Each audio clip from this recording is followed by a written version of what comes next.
Assalamualaikum warahmatullahi wabarakatuh. Selamat pagi.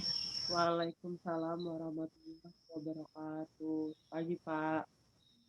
Salam sejahtera bagi kita semua. Oke, di sini kita akan membahas ya terkait dengan proses ya keputusan ya pembelian yang dialami oleh si pelanggan. Nah, tentunya ada banyak hal yang akan saya ceritakan di sini terkait dengan teori-teori yang ada di materi pembelajaran ini.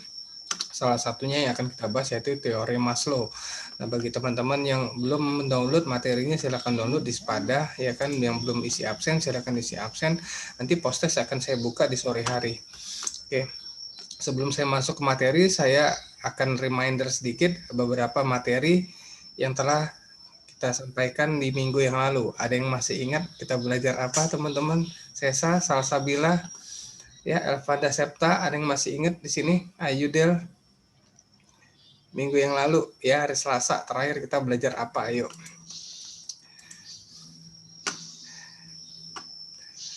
Clue-cluenya pun nggak apa-apa ya, kita belajar. Oke, Ted, waktu habis ya, salah satu yang penting ada kita pelajari di minggu yang lalu itu adalah tentang psikologi ya, dimana pada saat itu kita memberikan rangsangan terkait dengan barang atau jasa yang kita jual agar pelanggan itu tertarik ya untuk membeli dan memutuskan untuk melakukan pembelian. Itu cluenya. Yang paling penting tuh secara psikologi pelanggan yang kita bahas kemarin. Baik, nah hari ini kita akan masuk ke materi di mana pelanggan itu dia apa-apa aja sih indikator-indikator yang menyebabkan dia membeli ya produk atau jasa yang kita jual, seperti itu ya. Baik, saya langsung share aja screen terkait materi ini.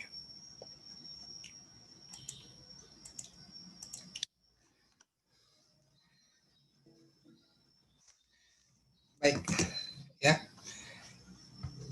proses keputusan dalam membeli. Nah, di sini ada beberapa teori ya, teori motivasi terkait dengan pembelian suatu produk, barang dan jasa ya. Ini berdasarkan dari Freud, Maslow dan Herzberg.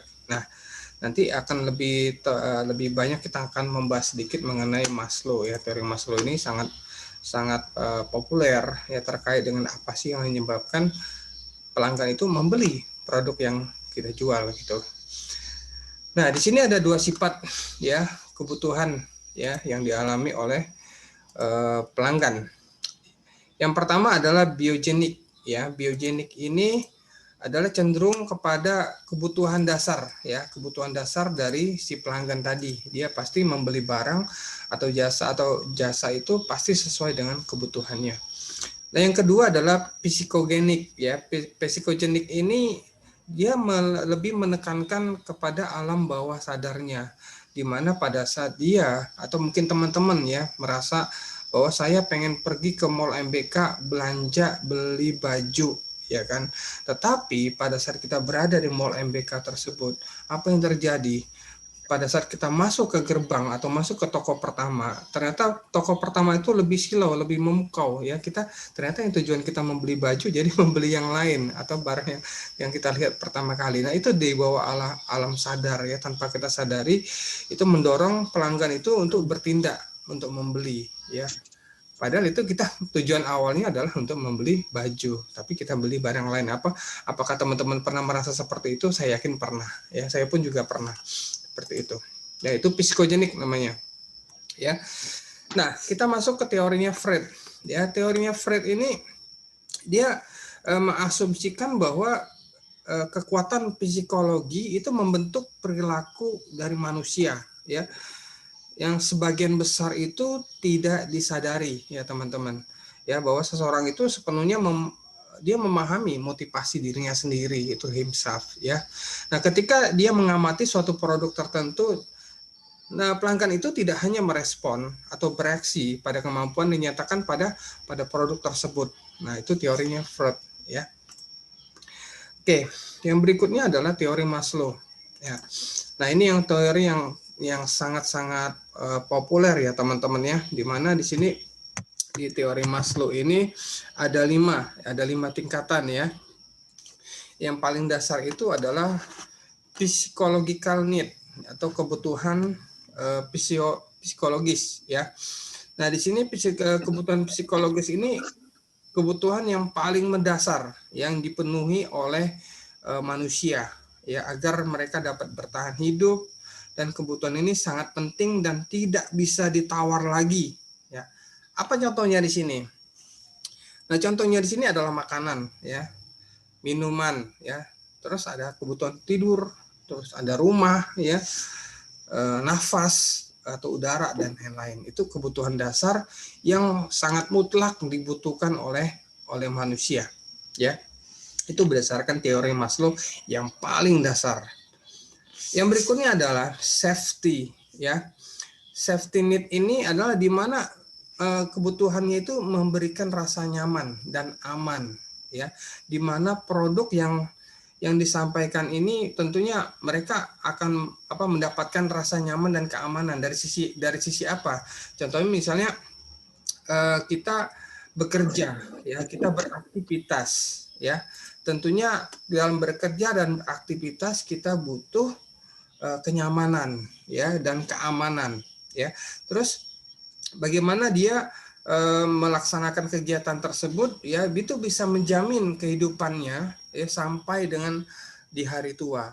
Nah, apa aja yang dibutuhkan ya? Contoh misalnya asuransi ya, produk asuransi itu secara tidak langsung secara menabung ya juga untuk memberikan proteksi atau perlindungan kita sampai di hari tua. Artinya pada saat terjadi risiko, kita tidak pusing lagi memikirkan apa yang warisan yang kita tinggalkan ya, apalagi pada saat kita mohon maaf nih Tuhan kangen dan segala macam, ternyata kita meninggalkan utang. Nah, itu kan tidak akan terjadi ya kalau kita memiliki asuransi, karena nanti utang segala macamnya, kebutuhan-kebutuhan yang kita orang-orang kita tinggalkan itu semuanya di cover oleh asuransi ya.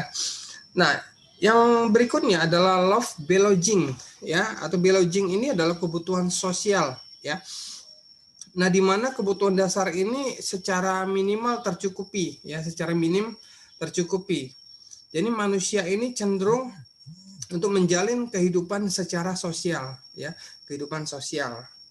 Nah, tentunya pelanggan atau manusia ini membutuhkan afiliasi untuk berinteraksi ya, baik secara pribadi atau secara berdua pertemanan ya, baik berinteraksi dengan tetangga, kiri kanan, saudara dan lain-lain ya. Nah, seperti itu. Tentunya manusia membutuhkan persahabatan juga. Nah, itu seperti itu dari love belonging ya. Nah, terus naik ke tingkat berikutnya yaitu esteem ya. Kebutuhan esteem ini yaitu kebutuhan akan penghargaan ya. Yang namanya manusia ya, ketika berinteraksi ya dalam lingkungan sosialnya, muncul keinginan dalam dirinya itu untuk melakukan sesuatu hal ya. Tentunya sesuatu hal itu yang kira-kira sangat bermanfaat ya bagi orang banyak. Nah, intinya apa? Manusia itu dia butuh sebuah pengakuan atau penghargaan. Nah, seperti itu. Ya, sedikit banyak pasti namanya kita manusia pasti ada butuh pengakuan dan penghargaan. Nah, itu dari sisi kebutuhan esteem ya.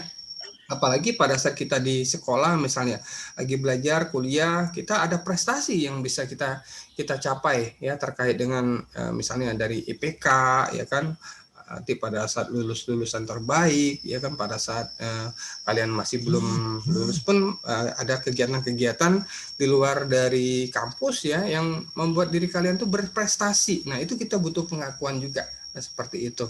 Dan efeknya, dampaknya apa? Pengaruhnya sangat besar. Tentunya dengan adanya prestasi, kita membuktikan ya bahwa kita bukan orang seperti yang kebanyakan rata-rata yang di bawah standar. Nah, seperti artinya kita memiliki sesuatu yang nilai lebih. Ya, itu dari sisi esteem atau kebutuhan akan penghargaan. Nah, yang berikutnya yang terakhir ya, yang terakhir ini adalah self actualization ya. Kebutuhan aktualisasi diri. Nah, menurut Maslow, pada tingkatan ini sesungguhnya pelanggan atau manusia itu memiliki hubungan yang sangat erat ya, sangat erat dengan pengembangan diri maupun potensi-potensi yang dimiliki oleh seseorang ya. Nah, potensi-potensinya apa? Kita sebagai manusia pasti memiliki potensi atau kelebihan masing-masing, ya.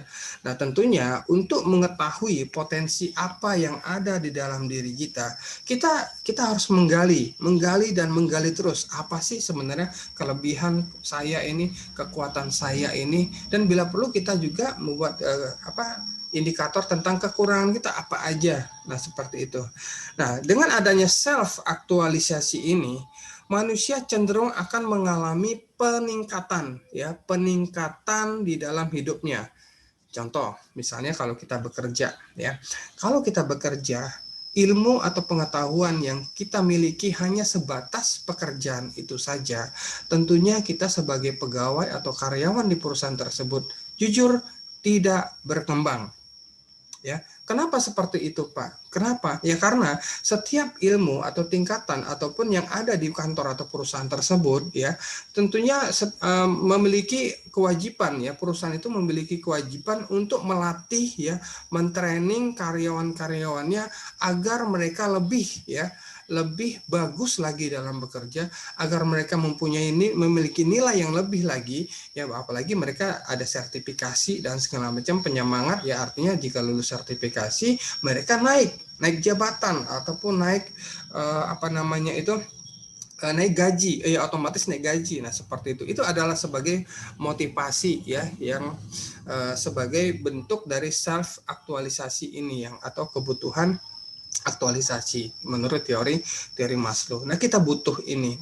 Nah, ini sebenarnya ada beberapa hal yang perlu kita terapkan juga di dalam berdasarkan teori ini dalam bisnis, ya, ataupun dalam melakukan kegiatan-kegiatan pemasaran seperti itu. Ya, mungkin salah satunya kita berikan reward atau penghargaan kepada pelanggan kita yang loyal, ya, yang selalu cermat, ya, di dalam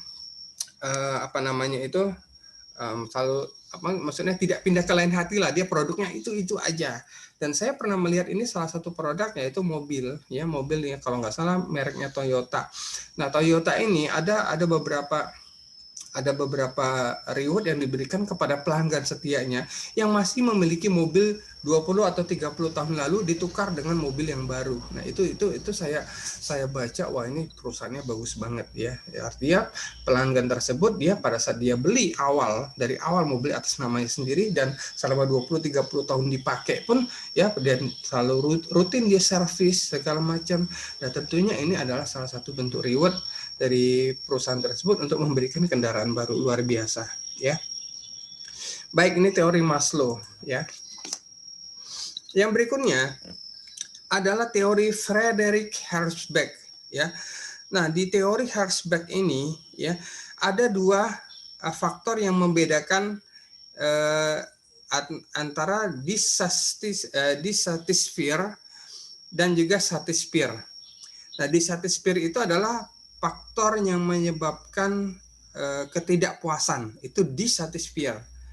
Nah, sedangkan satisfier ini adalah faktor yang menyebabkan kepuas, ya, seseorang itu puas. Nah, di sini tidak adanya dissatisfier itu saja tidak cukup, artinya tidak ada namanya itu yang ketidakpuasan itu pasti namanya kita manusia pasti ada rasa tidak puas. Tidak ada namanya rasa, Pak, saya udah belajar, saya udah puas, ya, dengan pelajaran atau belajar sama Bapak. Saya yakin tidak. Pasti ada namanya manusia ingin lebih dan lebih lagi, ingin menerima informasi terupdate, terkini yang tentunya untuk mendukung kegiatan belajar mengajar, kan seperti itu, ya. Nah, sebaliknya kalau satisfier ini dia secara aktif, ya, memotivasi seseorang, artinya dengan adanya tingkat kepuasan dia akan bercerita lagi ke orang-orang yang lain. Gua udah melihat ini bagus banget, ini produknya, puas loh, gue jamin gak akan rugi nih beli produk. Nah, seperti itu teori Herzberg, ya.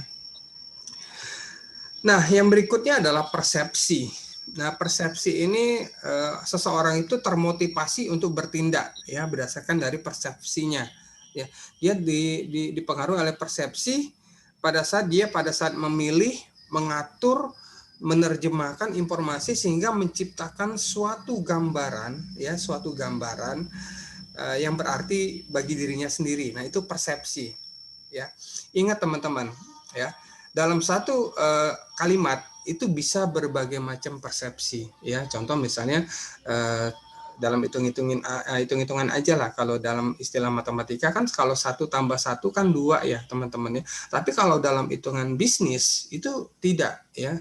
Kalau 1 tambah 1 kalau dalam hitungan ilmu pasti itu pasti 2. Tapi kalau dalam hitungan bisnis 1 tambah 1 itu bisa 10, bisa 1000, bisa 1 juta, bisa 1 miliar.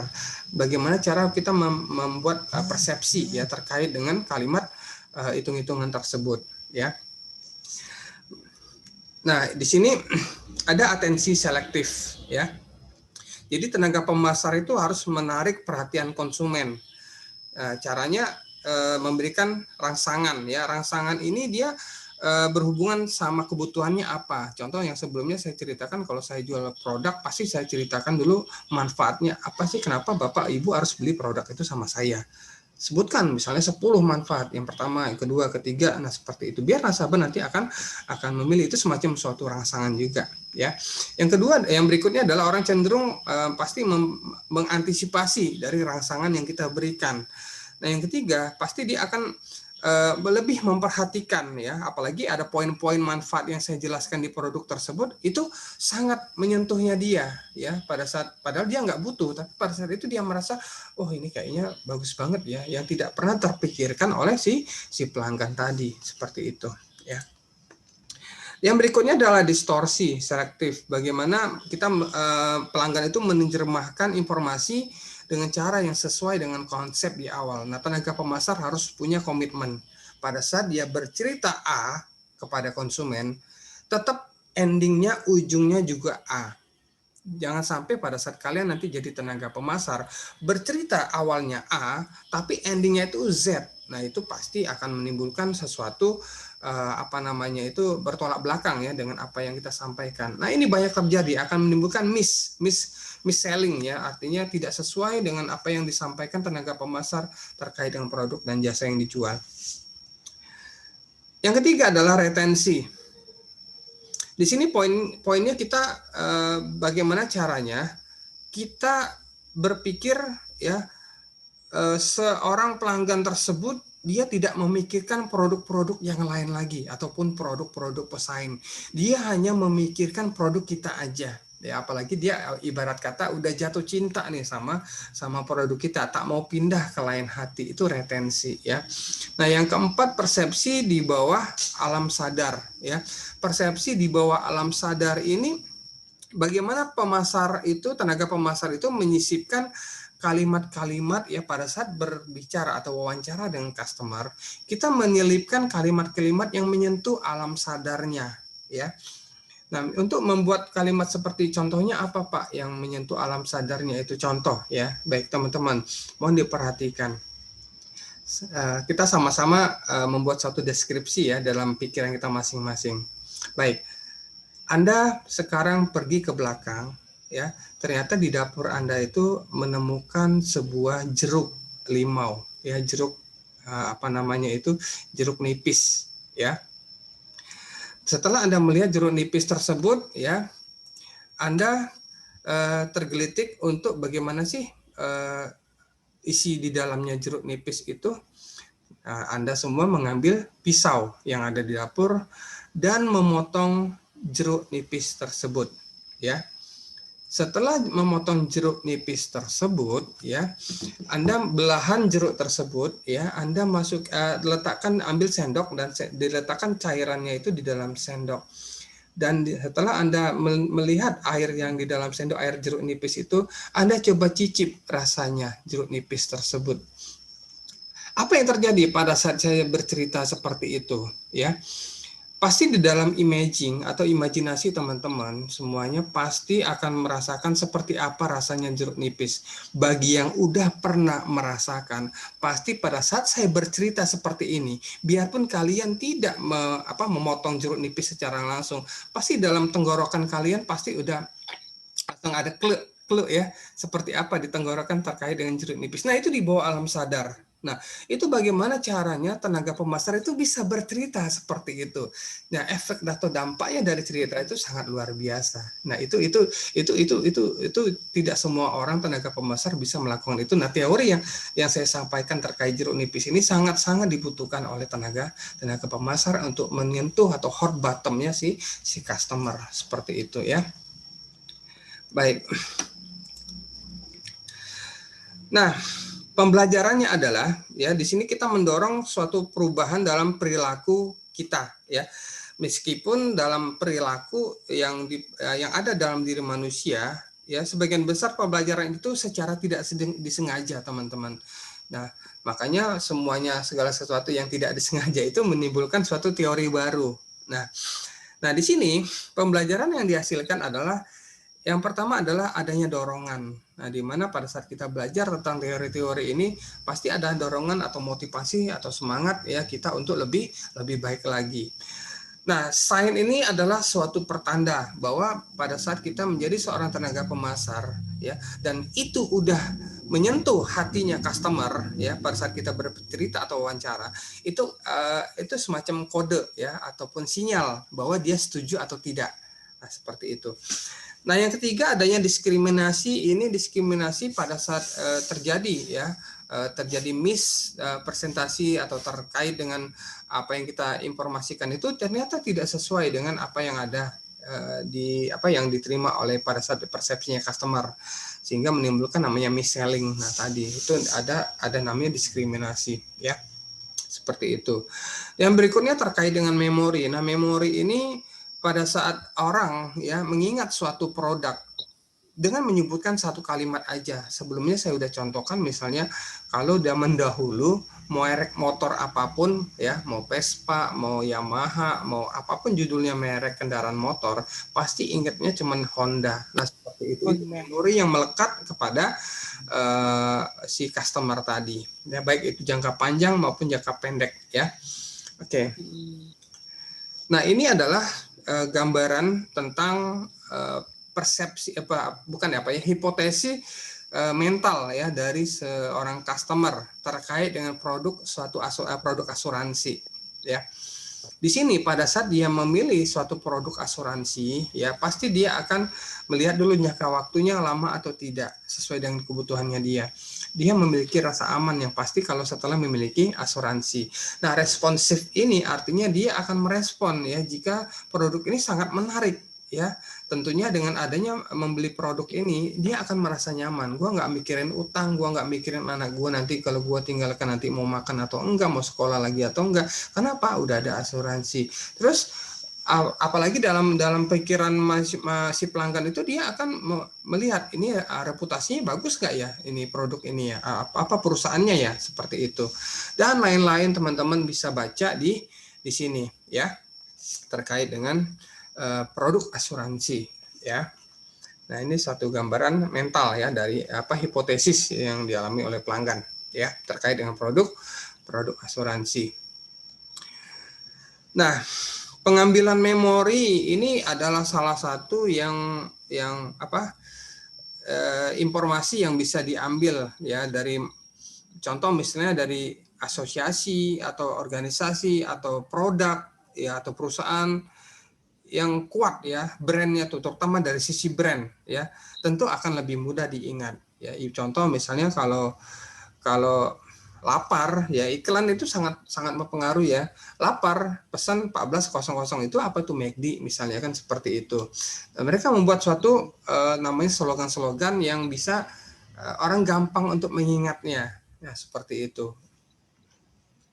Nah, ini proses yang intinya pelajaran kita di sini teman-teman, yaitu proses dari keputusan dari pembelian yang dialami oleh si pelanggan atau customer.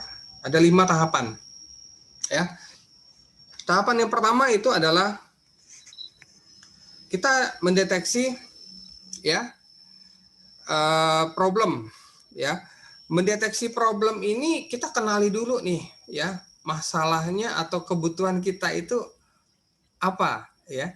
Nah, kira-kira kebutuhan kita yang berdasarkan dari rangsangan internal maupun rangsangan eksternal.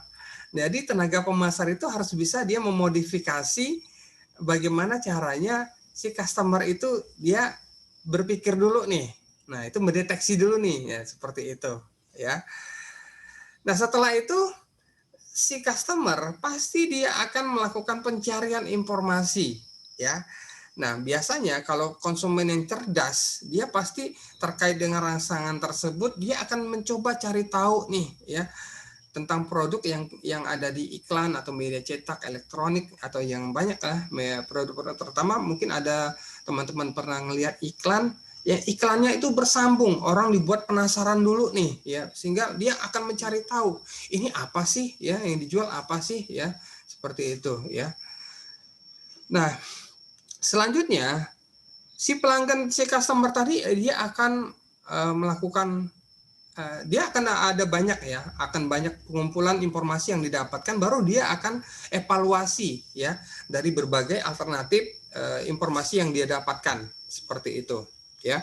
Dari mana sumber informasi yang didapatkan? Yang pertama mungkin dari keluarga ya kan. Mungkin secara pribadi nih, keluarga, teman, atau handai taulan dan segala macam. Nah, kedua sumber informasinya dari komersil apa aja tuh ya, misalnya dari iklan-iklan yang beredar di televisi, media cetak, elektronik, terus ada wiraniaga, ada kemasan, mungkin ada pajangan di toko, itu dia dapat informasi-informasi terkait produk itu. Nah, yang terakhir, yang ketiga, ya terkait dengan alternatif yang ketiga ini adalah informasi publik, ya. Nah, informasi publik ini didapatkan di media massa atau perusahaan-perusahaan atau organisasi, ya, yang terkait dengan penentu dari si pelanggan tadi, ya seperti itu. Nah, selanjutnya yang keempat ini adanya evaluasi, adalah keputusan untuk membeli, ya. Nah, keputusan untuk membeli ini bagaimana mereka itu sudah tahu ya apa yang sudah mereka dapatkan ya, informasi setelah mereka pilih ya tentang merek-merek atau referensi lain yang didapatkan ya. Nah, itu sangat kuat ya menentukan, sehingga tadinya ada empat alternatif tadi mengerucut menjadi 2. Nah, setelah mengerucut menjadi 2, dia harus membuat pilihan nih. Contoh misalnya beli handphone, ternyata handphone Oppo dan handphone Xiaomi ini sangat kuat nih dari sisi misalnya baterainya, mungkin dari sisi manfaat atau fitur-fiturnya ya seperti itu. Apalagi yang Oppo yang terbaru itu sangat luar biasa ya. Dengan slogan mereka itu ada namanya apa ya, saya lupa. Bisa, jadi nggak perlu pakai kamera DSLR lagi, cukup dengan kamera handphonenya dia itu udah bisa mewakili ya. Udah cukup kualitasnya sama dengan kamera foto atau DSLR yang biasa ada di studio foto. Nah, seperti itu. Oke, nah ini perilaku pasca pembelian terakhir ya. Yang kelima ini perilaku pasca pembelian ini ya akan mengalami namanya ada 2 hal ya. Pelanggan itu puas atau pelanggan itu tidak puas. Nah, yang pertama adalah pelanggan itu dia mengalami ketidakpuasan ya. Di mana pada saat itu harapan dia membeli produk itu ya sesuai dengan apa yang diinformasikan oleh tenaga pemasar. Harapannya dia seperti itu ya. Tetapi seiring waktu berjalan, setelah penggunaan dari produk atau jasa tersebut ternyata tidak sesuai dengan ekspektasinya ya, sehingga dia menjadi kecewa ya. Nah, yang berikutnya adalah apa tindakan-tindakan yang dilakukan ya oleh si pelanggan pada saat dia tidak kecewa tadi. Pada saat dia kecewa ya. Tentunya dia akan mengalami komplain ya, sehingga menyebabkan memberikan dampak nilai ya, penilaian yang sangat buruk ya terhadap produk ataupun jasa tersebut ya. Nah, seperti itu teman-teman. Nah, ada apa lagi di sini? Tentunya adanya pemakaian, misalnya ada beberapa persepsi negatif ya terkait dengan produk tersebut. Dia menyatakan dia sangat puas ya. Apabila pelanggan itu puas, hantaman-hantaman informasi negatif-negatif ya tentang produk tersebut akan minggir dengan sendirinya. Itu biasa kita alami ya. Misalnya kalau kita ada puas dengan suatu produk tertentu yang hal-hal negatif-negatif tadi yang tidak merasa kita dapatkan ya, tapi didapatkan oleh orang lain, tapi pun itu hanya sekedar informasi, itu mental dengan sendirinya karena kita merasa udah puas seperti itu ya, teman-teman. Nah, terkait dengan materi ini adalah inti dari pelajaran kita hari ini ya. Tentunya harapan saya teman-teman pada saat belajar di materi keputusan ya terhadap pembelian ini bisa dapat ya apa sih inti dari ilmu materi yang saya sampaikan pada kali ini.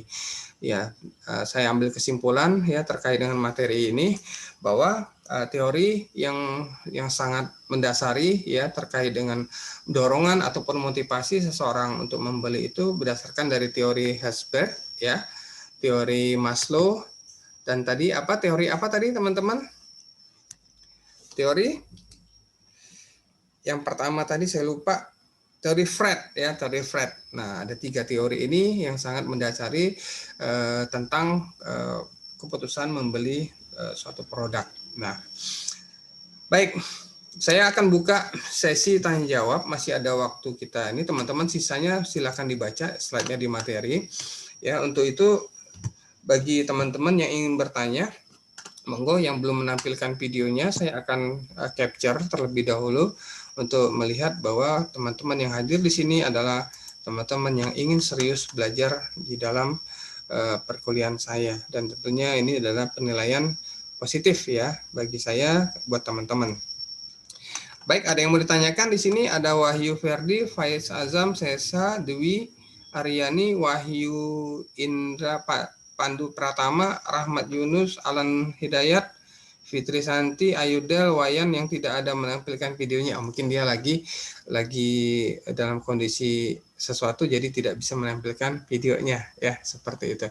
Baik, ada yang mau ditanyakan, teman-teman? Ada Elvanda juga.